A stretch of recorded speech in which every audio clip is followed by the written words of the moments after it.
Hi hello friends, welcome back to Media Talks. நான் உங்கள் Mounika.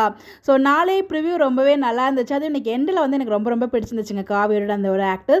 So எத்தனை பேர் இதை வந்து ப்ரொமோவில் நோட் பண்ணியிருந்தீங்க, எல்லாருமே பார்த்துருப்பீங்க. ஸோ வந்து நம்ம ப்ரொமோவில் சித்தியுமே இருந்தாங்க. ஸோ ஒரு சீனில் மட்டும் நம்ம விஜயோட சித்தி வந்து இருந்தாங்க. ஸோ அவங்க ஃபஸ்ட்டு வரமாட்டேன்னு சொல்லியிருப்பாங்க. திருப்பி எதுக்காக வந்திருக்காங்க, மேபி மனசு மாறி விஜய்க்கு சப்போர்ட் பண்ணுறதுக்காக வந்திருந்தாங்களா, இல்லை அவங்க புருஷனை பார்க்குறதுக்காக வந்தாங்களா நமக்கு தெரியல. பட் அவங்களோட என்ட்ரி இருக்குது.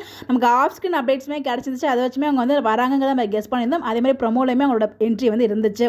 ஸோ இதுக்கப்புறம் அவங்க வந்தால் என்ன, அதாவது வராட்டினா என்ன அப்படின்ற மாதிரி எனக்கு ஒரு ஃபீல் ஆச்சு. ஏன்னா வந்து தேவைப்படும் போது அவங்களுக்கு வந்து பார்த்திங்கன்னா உதவி செய்யலை, தேவையில்லாத பேருக்கு அந்த உதவிக்கு அவங்க வந்து நிற்கணும்.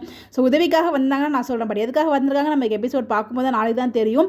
ஸோ உதவிக்காக வந்திருக்காங்களா, இல்லை வந்து அவங்களோட ஹஸ்பண்டை பக்கத்துக்காக வந்திருக்காங்களா அப்படின்னு நாளைக்கு எபிசோட் பார்க்கும்போது தெரியும். பட் இருந்தாலும் ஸோ இந்த மாதிரி நம்ம கஷ்டப்படுற நேரத்தில் தாங்க நம்ம கூட யார் நிற்கிறா, யார் நமக்காக உண்மையாக இருக்கா அப்படிங்கிற விஷயங்கள் வந்து எல்லாமே தெரிய வரும். இது வந்து நான் சீரியலுக்காக மட்டும் சொல்ல, ரியல் லைஃப்லையுமே சொல்கிறேன். நமக்காக ஒரு சின்ன விஷயம், நமக்கு ஒரு ரொம்ப சின்ன விஷயமா இருந்தாலும் நமக்காக ஒருத்தவங்க செய்கிறாங்க அப்படின்னு நம்ம என்றைக்குமே மறக்கவே கூடாது நம்ம லைஃப்பில். ஸோ அது எல்லாருக்குமே ஒரு தாட்டாக இருக்கணும். அது எனக்கு எப்பவுமே இருக்கும் ஒரு தாட்டு. ஸோ எனக்காக சின்ன விஷயம் யார் பண்ணாலுமே அது எனக்கு என்றைக்குமே மறக்கவே முடியாது, இல்லை லைஃப் லாங் அது வந்து எனக்கு மெமரியாக இருக்கும் அந்த மாதிரி.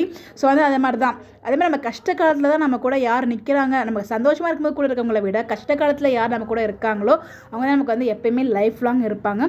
ஸோ அதே மாதிரி தான் இங்கே வந்து கஷ்ட காலப்படும்போது வந்து பார்த்திங்கன்னா அவங்க சித்தி வந்து விஜய்க்காக நிற்கலை, அவங்க பையனுக்காக மட்டும் தான் நின்னாங்க. பட் எதுக்காக இங்கே வந்திருக்காங்க இப்போ அப்படின்னு வெயிட் பண்ணி தான் பார்க்கணும். ஸோ நாளைக்கு நான் வில்லன்ஸ் கேங்கோட மூஞ்சியை பார்க்கணுங்க. அந்த மூஞ்சியெல்லாம் பார்த்து சிரிக்கணும் போல இருக்குது. ஏன்னா வந்து பார்த்திங்கன்னா இவங்க என்னம்மா பிளான் போட்டாங்க, அவங்க பிளானே இப்போ அவங்களுக்கு ரிவர்ஸ் ஆகி எப்படி சொல்கிறது அந்த மாதிரி ஆயிடுச்சு.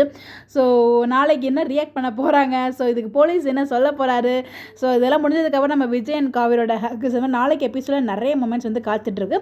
பாப்பா என்ன நடக்குது அப்படின்னு சொல்லிட்டு உங்களுடைய கருத்துக்கள் நீங்கள் நினைக்கிறீங்கன்னு சொல்லி உங்களுடைய கருத்துக்களையும் கமெண்ட்டில் ஷேர் பண்ணுங்கள். இந்த மாதிரி எப்படி தெரிஞ்சுக்க நம்மளோட சேனலை ஃபாலோ பண்ணிக்கோங்க. Bye bye.